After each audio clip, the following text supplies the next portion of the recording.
Здравствуйте, уважаемые эксперты, участники конференции. Меня зовут Спиридонов Никита, ученик 8 класса. Тема нашей работы – малоизвестные факты участия якутской лошади в Великой Отечественной войне.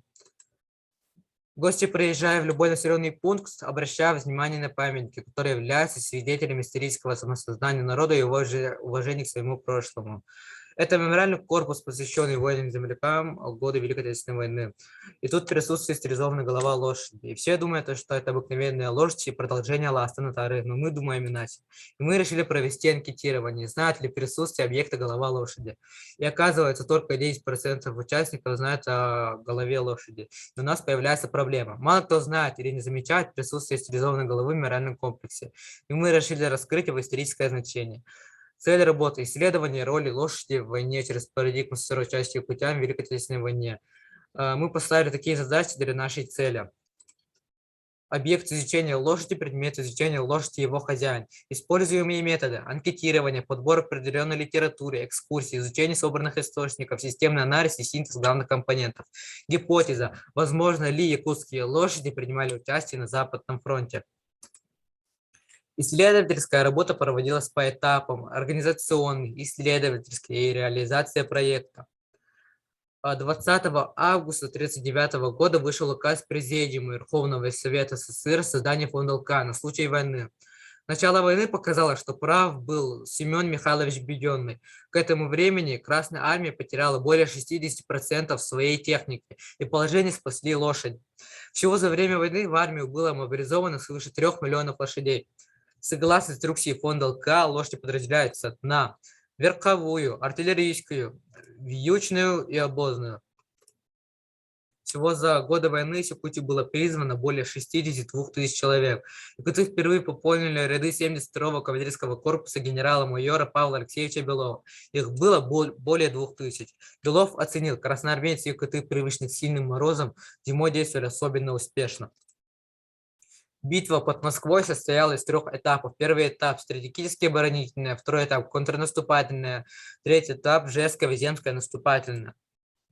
В Стрелчинском районе в битве за Москву приняли участие 71 солдат, и не все они кавалеристы. Как вы видите, это черопчинцы кавалеристы. Хочу начать с Ильдарена Петра Гавриловича. Из его письма мы узнали, что многие якуты проходили обучение в Нижнеудинске на кавалериста. Брат Петра Гавриловича Дмитрий Егорович. От ее дочери Альбины Дмитриевны мы узнали, что у него была лошадь по кличке Маркиза, которая спасла своего хозяина 3 раза. Первый случай – это когда ему и боевым товарищам приказали отправиться на разведку, и когда они вышли на поле, Маркиза споткнулась на ровном месте. Его объехал сержант-кавалерист, и через несколько метров он подорвался на мине. Второй случай, когда его роту окружили, и благодаря строногости маркиза он выжил. Третий случай, это когда солдаты обедали, Дмитрий Егорович заметил, что его лошадь ушла с места, отошел поискать, и в это время в небе появились самолеты и забомбили тех, кто был рядом с ним в то время. Эта прекрасная лошадь спасла своего хозяина 3 раза.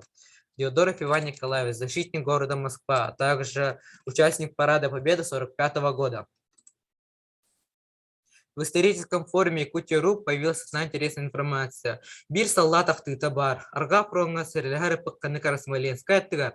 Арел серлягасыл жат бәтатын көрсібет. Ол кенттен мерен кәпсетен баран, өдір саната соғын сана, сахасирнахтан тынна халбыт тыныбет.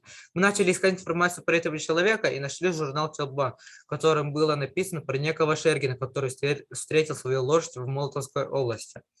И мы узнали, что он жил в Батаринском наследии и направились в Батаринский музей имени Героя Советского Союза Федора Кузьмича Попова. И узнали там про Василия Назаровича Шеркина, Клаха. Был призван на фронт в 1942 году, до войны работал конюхом в колхозе Сталине с Мигино-Кангаласского района. Он узнал, что привели лошадей из Восточной Сибири, отошел посмотреть и, почувствовав взгляд сзади, отвернулся и увидел свою лошадь. Ничего не понимая, пролез через ограду и обнял, и начал разговаривать. Хаятов Соломбар, Аргюняха Кадалару, Джанарбу Кадахтары и так далее. Это прелестная история, как якут встретил свою лошадь. Это информация на Кенди Соловьева, Аллахом Сюрюнулета. Önce toğusu işçördüğünü sol otuyar, badırıttан бара сылгылары ырылгы мұнен сүмірдәуітті. Сүмірдеме сылгылары Заревняев Петр Ильич, оны Шергин Алексей Павлович үйрен лені бағыр дере жауаптара. Это справка Госплана при СНК и СССР о выполнении плана по фонду «Лошадь Красной Армии».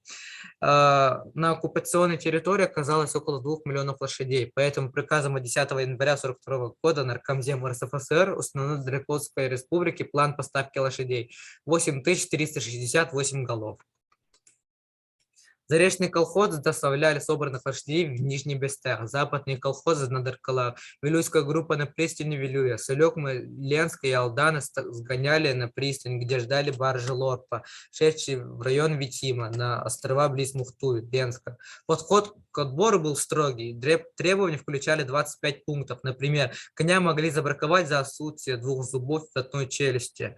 Якутским лошадям, отправляющимся на фронт, давали русские клички Орлик, Рыжик, которые выбивались на специальной бляхе, прикрепленной к уздечке. И у каждой лошади была своя индивидуальная карточка, в которой подразделялась кличка, пол и мать. Если есть возможность, то отец и мать. Это примерная навигация, как Булур мог попасть на Пермскую область. Навигация начинается с середины июня.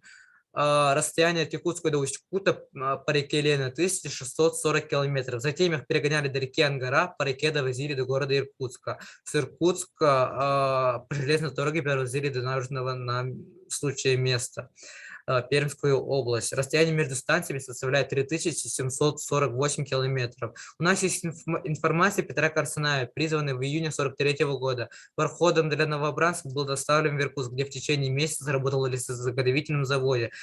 В Забайкальском военном округе были созданы конское депо номер 20, номер 21, где лошадей приучали к звукам выстрелов и взрывов. Таким же образом Булур мог попасть на фронт. В основном все якутские лошади отправляются на Дальневосточный фронт, но Булур попал в Молотовскую область, то есть Пермский край. Это близ Западного фронта, и поэтому наша гипотеза частично подтверждена. И мы думаем, что якутских монгольских лошадей путали, так как у них масть, грудь, шерсть и характер очень-очень схож. Вывод. Вторая мировая стала не только первой войной моторов, но и последней великой войной лошадиных сил. Наши земляки-черопчинцы в составе кавалерийских полков защищали столицу нашего государства, город Москву. На примере наших героев в войне лошадь был другом человека. Он их спасал, помогал выживать в трудных условиях войны, вдохновлял, давал надежду на победу. Наше исследование показало, что все-таки якутские лошади приняли участие в боях на Западном фронте. Спасибо за внимание. Это наша литература.